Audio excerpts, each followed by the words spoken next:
Bonjour à tous et à toutes, j'espère que vous allez bien. Donc aujourd'hui on se retrouve pour parler d'anxiété dans le cadre de la maladie d'Hashimoto. Donc pour ceux qui n'ont pas la maladie d'Hashimoto et qui se retrouvent sur cette vidéo, je vous conseille quand même de rester parce qu'à la fin de la vidéo je donne des conseils pour le bon maintien de la santé mentale et qui pourraient aider dans le cadre des troubles anxieux. Je sais que c'est pas facile de souffrir de troubles anxieux, de subir cette anxiété au quotidien. Je le sais parce que je suis passée par là et aujourd'hui je vais très bien. Donc je vais vous donner en fait toutes les astuces dont j'ai usé pour pouvoir sortir de cette anxiété. Et la bonne nouvelle en fait, c'est que c'est possible. Donc ça, c'est génial. C'est déjà la première bonne nouvelle de cette vidéo. Alors, je sais que c'est pas évident de vivre avec des troubles anxieux.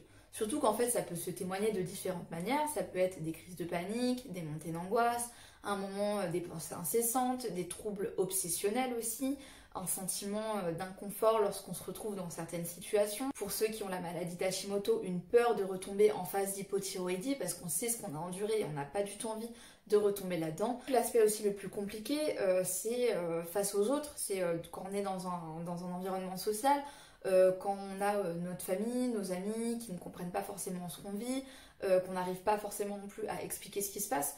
Moi je sais que dans mon cas, comment ça se reflétait, c'est-à-dire que j'avais l'impression d'être là, d'être dans mon corps et de pas du tout gérer tout ce qui se passait et en fait de devoir rester stoïque et ne rien montrer aux gens alors qu'en fait ça n'allait pas du tout à l'intérieur. Donc j'avais l'impression vraiment de pas être connectée avec mon corps. L'anxiété à laquelle vous faites face, elle n'est absolument pas de votre faute.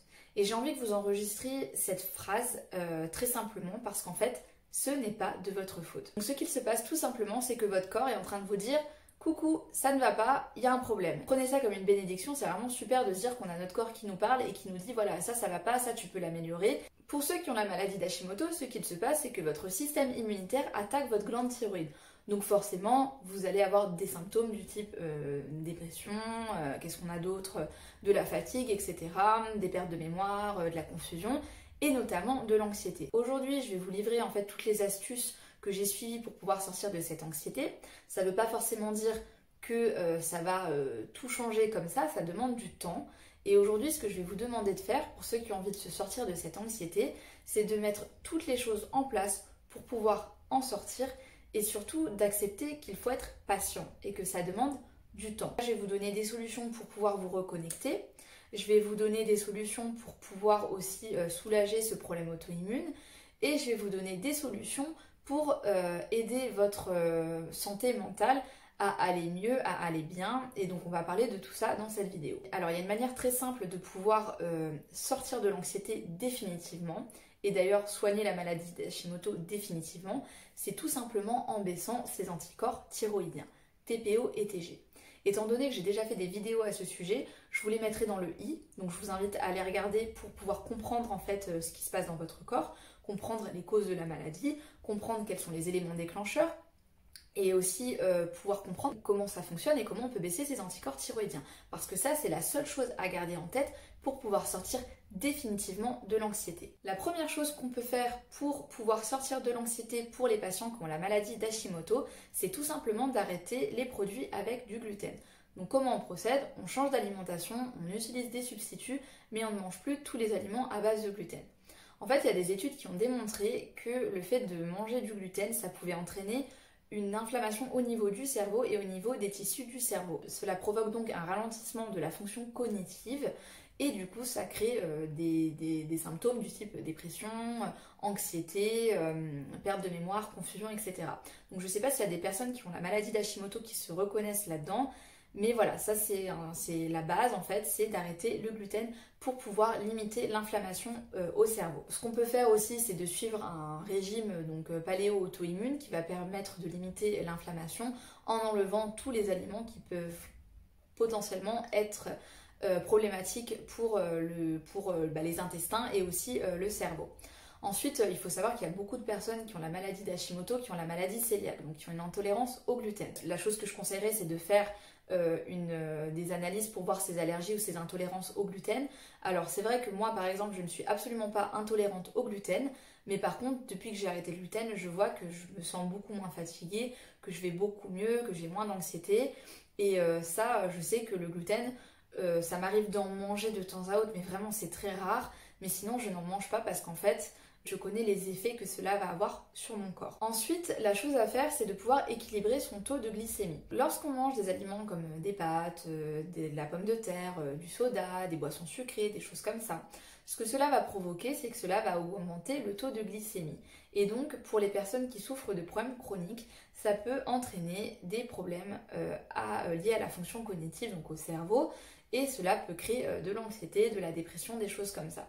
Donc le but, c'est aussi de pouvoir éliminer le sucre de son alimentation et de faire vraiment attention à ce que l'on mange, du moins tant qu'on a ces anticorps élevés, parce que sinon vous n'arriverez pas à sortir de cette anxiété. Après avoir changé son alimentation, ce que l'on peut faire, c'est prendre des compléments alimentaires. Donc pour moi, ceux que je conseille qui sont très bons pour l'anxiété, c'est la vitamine D et le sélénium, parce qu'il y a des études qui ont démontré que c'était très très bon dans le cadre de l'anxiété, et aussi prendre du magnésium. Bien évidemment, avant de se supplémenter, on n'oublie pas de faire une prise de sang et de voir avec son médecin si c'est possible de prendre des compléments alimentaires pour ne pas se retrouver à certains moments en toxicité. Pour moi, une des choses magiques qu'on peut ajouter à ces habitudes alimentaires, c'est aussi d'utiliser des plantes adaptogènes qui vont permettre en fait de réduire le stress et donc l'anxiété. Je parle souvent de l'ashwagandha, mais il y a aussi la réglisse, il y a aussi le ginseng américain, on a aussi la rhodiola rosa, la tyrosine, etc. Ça c'est vraiment très bien pour aider à réduire l'anxiété, et surtout l'ashwagandha, enfin moi je sais que j'en mets tous les matins dans mes smoothies à la betterave, et ça m'aide vraiment. Mis à part tous ces changements liés à l'alimentation, liés à la supplémentation en vitamines, etc., on va attaquer la partie la plus compliquée. Cette partie, elle va vraiment concerner tout le monde. C'est vraiment le bon maintien de la santé mentale. Donc ça va passer par plein de choses et plein d'exercices qu'on peut faire pour pouvoir soulager ces soucis d'anxiété. La première chose que l'on peut faire lorsque vous sentez une crise d'angoisse monter, c'est de faire de la cohérence cardiaque. J'en ai déjà parlé dans d'autres vidéos, c'est tout simplement une technique de respiration qui permet de ramener son rythme cardiaque à son niveau normal. Donc quand on sent une montée d'angoisse, qu'est-ce qu'on fait? On peut utiliser une application ou tout simplement compter dans sa tête. On inspire en gonflant le ventre et en comptant jusqu'à 5. On expire en aspirant le ventre et en comptant jusqu'à 5. Vous pouvez faire ça 5 fois. Et ce que je conseillerais de faire, c'est de le faire le matin, le midi et le soir pour pouvoir vraiment être déstressé et ne pas avoir d'anxiété, et aussi à utiliser ça lorsqu'on a une angoisse qui monte. Ensuite, un exercice qu'on peut faire pour pouvoir comprendre d'où nous viennent nos anxiétés, c'est tout simplement de faire un tableau, que moi j'appelle le tableau anxiété, mais je ne connais pas du tout le nom. Donc en fait, vous prenez une feuille, vous la séparez en 4. Vous pouvez faire ça pendant une semaine, 1 ou 2 semaines. Ensuite, donc, dans la première colonne, vous mettez les émotions. Donc ça va être de la peur, de la joie, de la tristesse, de la honte, des choses comme ça. Ensuite, dans la deuxième colonne, vous mettez votre niveau d'intensité. Donc par exemple, admettons, là vous êtes ici en train de regarder cette vidéo et vous sentez de la joie. Vous écrivez joie, vous mettez votre niveau d'intensité de 1 à 10. Admettons que 10 ce soit le plus haut et que vous êtes très content, vous mettez 10. Admettons que vous ayez de la joie mais sans plus, vous mettez 5. Ensuite, vous mettez le contexte. Par exemple, si vous regardez cette vidéo et que vous vous dites « Ah tiens, j'ai enfin trouvé des solutions », vous dites « J'ai ressenti de la joie parce que je me dis que j'ai peut-être trouvé une solution à mon angoisse ». Et ensuite, vous mettez le lieu. Donc ça va être j'étais dans les transports en commun, ou alors j'étais dans ma chambre, ou alors j'étais dans mon jardin, etc. Donc ça, ce tableau-là, il va vous permettre en fait de pouvoir identifier toutes les émotions que vous ressentez. Et forcément, il y aura forcément de la peur, parce que si on est anxieux, on a forcément de la peur. Et vous allez pouvoir comprendre en fait à quel moment vous ressentez ça. Ça va peut-être vous permettre de trouver que c'est lié à votre travail, à quelqu'un en particulier, que c'est lié aussi à vous-même, que c'est lié à un certain souci, que vous n'arrivez pas à passer à autre chose. Et ça va vous permettre aussi de vous ramener à l'instant présent et de vous dire bon ça c'était une anxiété que j'ai eue par rapport à ça, mais là je suis là en fait. Moi je sais que c'est un exercice qui m'a beaucoup aidé et qui m'a permis de comprendre beaucoup de choses. Ensuite, on a l'hypnothérapie. Alors, l'hypnothérapie, franchement, c'est quelque chose que je recommande à 100% parce que ça m'a vraiment beaucoup aidé. J'ai fait 2 séances, j'avais beaucoup d'angoisse qui étaient liées à la maladie, bien évidemment. Et ça m'a permis vraiment de réduire mes angoisses, mon anxiété. Je tiens juste à vous dire que si vous avez peur de faire de l'hypnothérapie, n'en faites pas. Le but, c'est de vraiment se sentir bien et de vouloir le faire pour vous, mais ne faites pas quelque chose où vous êtes effrayé de le faire. Une séance d'hypnothérapie, comment cela se passe? En fait, vous êtes tout simplement assis dans le fauteuil, vous avez l'hypnothérapeute qui est en face de vous. Avant la séance, il va vous parler pour comprendre pourquoi vous venez. Donc, par exemple, ça peut être des gens qui veulent arrêter de fumer, ça peut être des gens qui font face à des angoisses, ça peut être des gens qui ont envie de mentir, enfin ça peut être vraiment de tout et de n'importe quoi.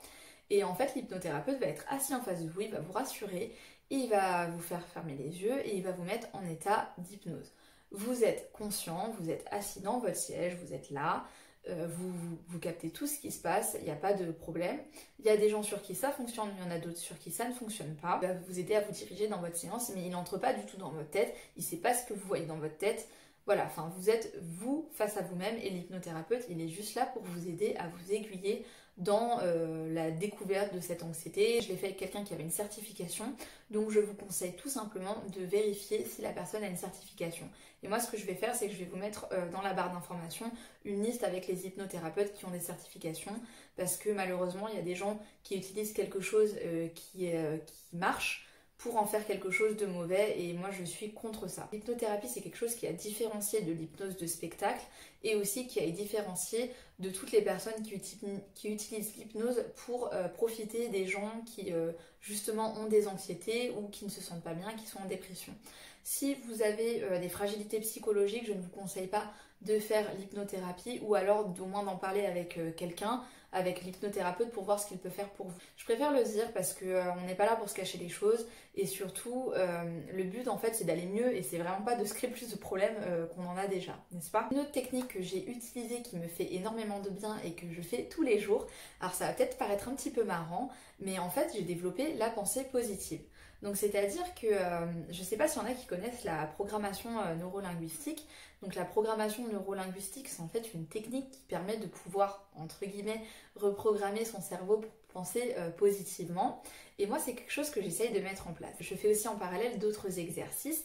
Donc par exemple, un exercice que je fais tous les matins, c'est que j'ai décidé en fait quand je me réveille tous les matins et que je vais dans ma salle de bain pour me préparer, et bien avant je me parle à moi-même.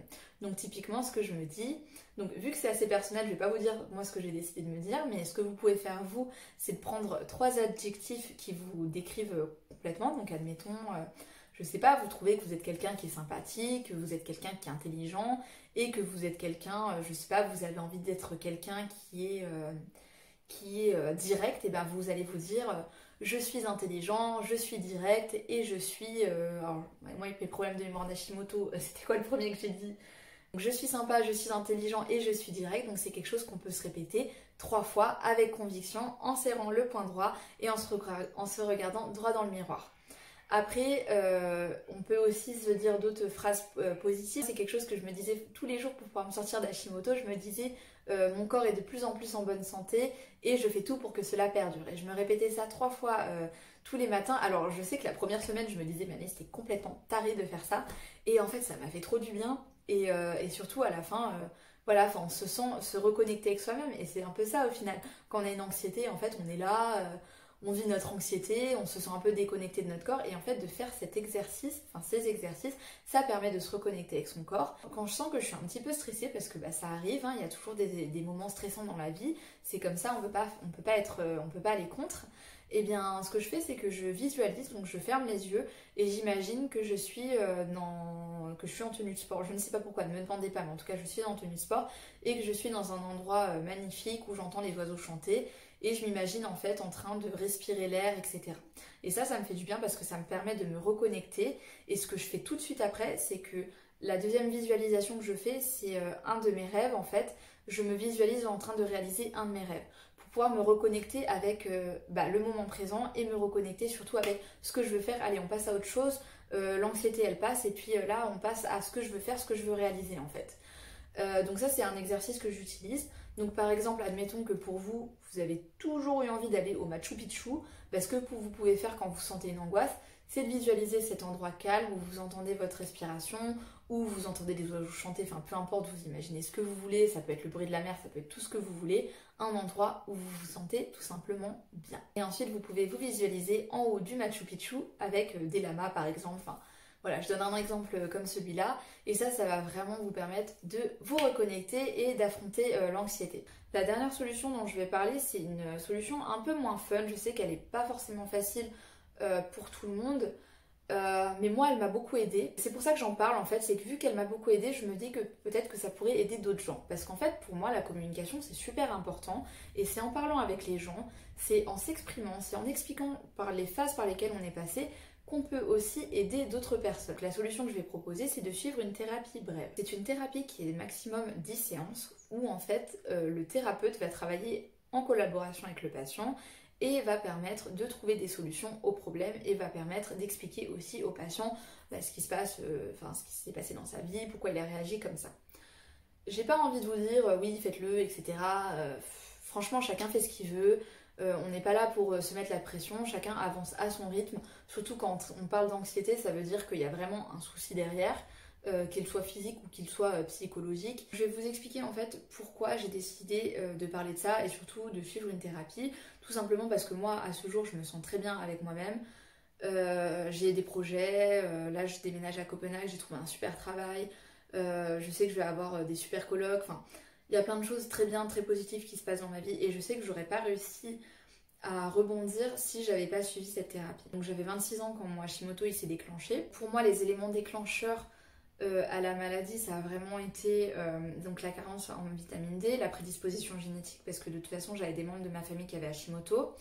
J'ai attrapé la mononucléose donc je suis tombée d'épuisement et ça a déclenché mon Hashimoto. J'étais aussi dans un environnement de vie très stressant, un environnement de travail très stressant et ensuite j'ai eu un choc émotionnel. Ça a été très compliqué parce qu'en fait je n'ai pas voulu accepter que ce choc émotionnel avait pu jouer une influence sur le fait que je tombe de fatigue. Pour moi c'était forcément un virus, c'était forcément ci, forcément ça.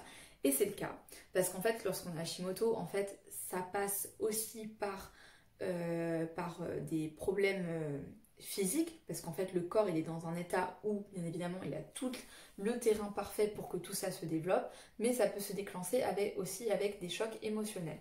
Et moi ça a été mon cas. Et en fait pendant des mois et des mois je me suis dit non c'est pas à cause de ça, non c'est pas à cause de ça, parce que bien évidemment hein, on est tous humains, on n'a pas envie de se dire que c'est aussi à cause d'un choc émotionnel, que ce choc émotionnel a pu aussi être un élément déclencheur à une maladie en fait. Donc j'étais arrivée dans un état où à 26 ans je suis tombée d'épuisement, de fatigue, donc mon corps était malade, je comprenais pas ce qui se passait, j'arrivais même pas à marcher, j'arrivais même pas à voir.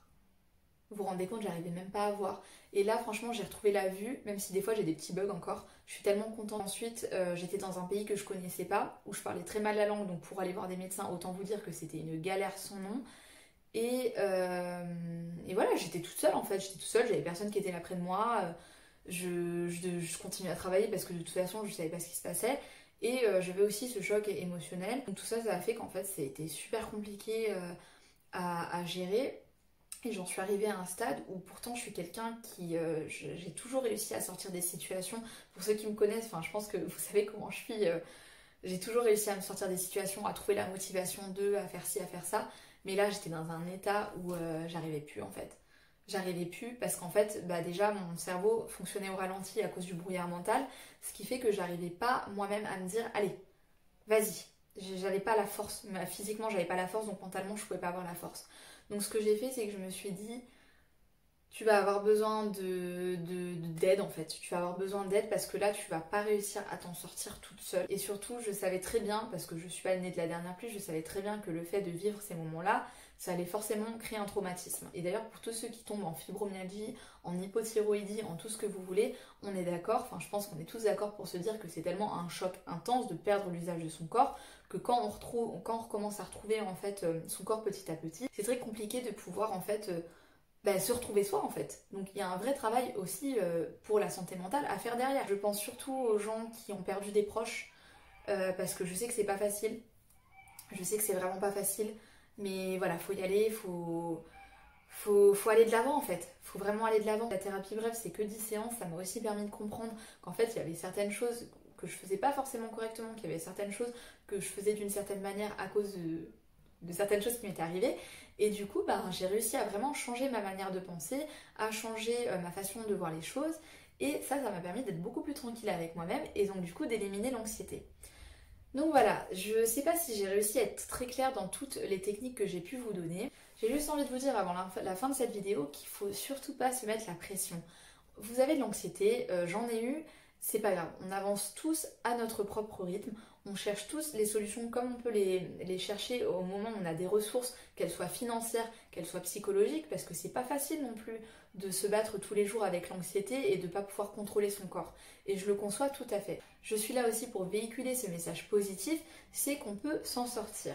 Et donc pour ceux qui ont les Hashimoto, gardez en tête qu'en baissant ses anticorps, donc en faisant des changements alimentaires, en se supplémentant, etc., on arrive à réduire ses anxiétés parce que c'est juste physique en fait. Si votre système immunitaire il attaque votre glande thyroïde, il ne faut pas s'étonner d'avoir des symptômes derrière. Donc comment on fait? On réduit ses anticorps.